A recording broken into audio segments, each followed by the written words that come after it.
All right, here's the MLB.com as we rank these lineups. Here is their list that they put together recently. The Angels, Red Sox, of course, then the Cubs and the White Sox and the Mets. Their top five are the A's, Yankees, Astros, Twins, and Dodgers. Now, listen, it's hard to rank the lineups right now because you don't know who is where and everything else. You got to see the games, get a little sense. But the one thing I'm going to tell you right out of the gate, there is absolutely no way you can put the Yankees fourth with this lineup. How in the world are the Yankees fourth when Andujar is back? Sanchez is going to do better. You got Hicks is healthy. You got Stanton and you got Judge and you got LeMahieu and you got Torres. Now, how in the world is that the fourth best lineup in the sport? And I know the Twins ever hit good pitching? Not that I've seen. The Dodgers have a very good lineup too. Don't get me wrong, I like the Dodger lineup, but it's got a lot of, there is an element to the Dodger lineup that I don't love. I mean, I don't like if they put Hernandez. They got so many guys who they use. Pollock is not great. They put Hernandez in there. Peterson can strike out. You can pitch to him. The Yankee lineup is by far, now when healthy, is by far the best lineup. They got switch hitters. I mean, it's not even an issue. LeMahieu switch hits. Hicks switch hits. Andujar had 27 homers, 94 RBIs a couple of years ago. He missed the whole season for crying out loud. They have by far the best lineup. Cole stopped them last year. They could have easily come back and won a championship. And then Houston still got a good lineup because Houston still got Springer and it still has Correa and Altuve and Gurriel. They still got enough good offensive players. But the Yankees, number one, right there. And I'm not putting Oakland there either. Every time I see Oakland in a big game, they can't hit. I mean, so gee, Oakland last year scored a run. They never score in big games. So I'm not putting Oakland that high either. Yankees are by far number one with the best lineup in the sport. Here's Mr. Shine. Brucey. Yeah, I agree with you on Oakland. I would put the Mets in the top five, and I would have Oakland out of there. Let me ask you this, and I'm not sure this had anything to do with MLB.com's thinking with regards to this particular category, but a big short series in October. Whose lineup do you trust more, Houston's or the Yankees?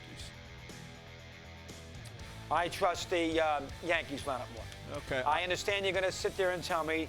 I mean, part of it's the pitching. I mean, Garrett Cole was on the Astros last year. He wasn't on the, all of a sudden, if Garrett Cole is pitching against Houston, they won't hit either. Keep that in mind. I mean, Cole at Yankee Stadium was superb in that. He pitched he was great that day. So part of it's who's starting against you. But, Bruce, the Astros got a couple of guys in that lineup who are a little spotty. The right fielder doesn't hit a lot. I know Bregman's good, and we all know about Correa and Altuve, Gurriel. They don't have a great offensive catcher. They don't have a great right fielder offensively. Brantley and Springer fine, but their catcher and their right fielder are not great. Where is the Yankee weakness offensively? You're going to tell me the third baseman if Andujar's the DH? Where is their weakness offensively?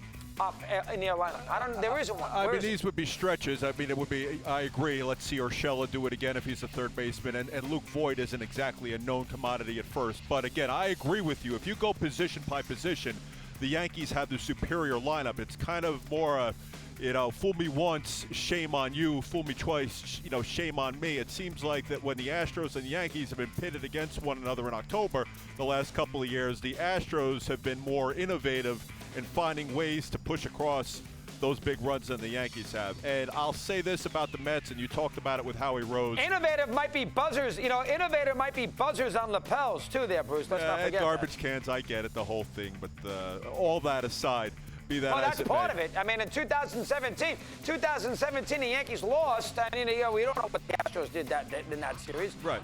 And plus the fact they've had home field, and they get that little small left field. With the Crawford, but I think that helps them offense some. They're not nearly as prolific on the road as they are at home. I like the Yankees. I think if the Yankees are healthy, they're the best offensive team. I agree with you over 160. I'm surprised you disagree with that. I agree with you over 162. In October, I have my reservations. I think the Mets, just going back to the other part of this discussion, I think that's the second best offense in the National League. I think a lot of people would raise an eyebrow or two over that, hearing that on the surface. But you go 1 through 9, you'll be hard-pressed to find a deeper lineup this side of Los Angeles than the one they'll have in Queens this year. That's fair. I mean, they got a very, very good offensive team. If Cespedes is in the middle of it with Alonso and McNeil's good, and obviously Rosero had a good second half, and Conforto's going to hit 25 home runs. I mean, that's a good offensive team. No argument. They got some good role players who they can sort of intermingle there. But the Yankees are by far the best offensive team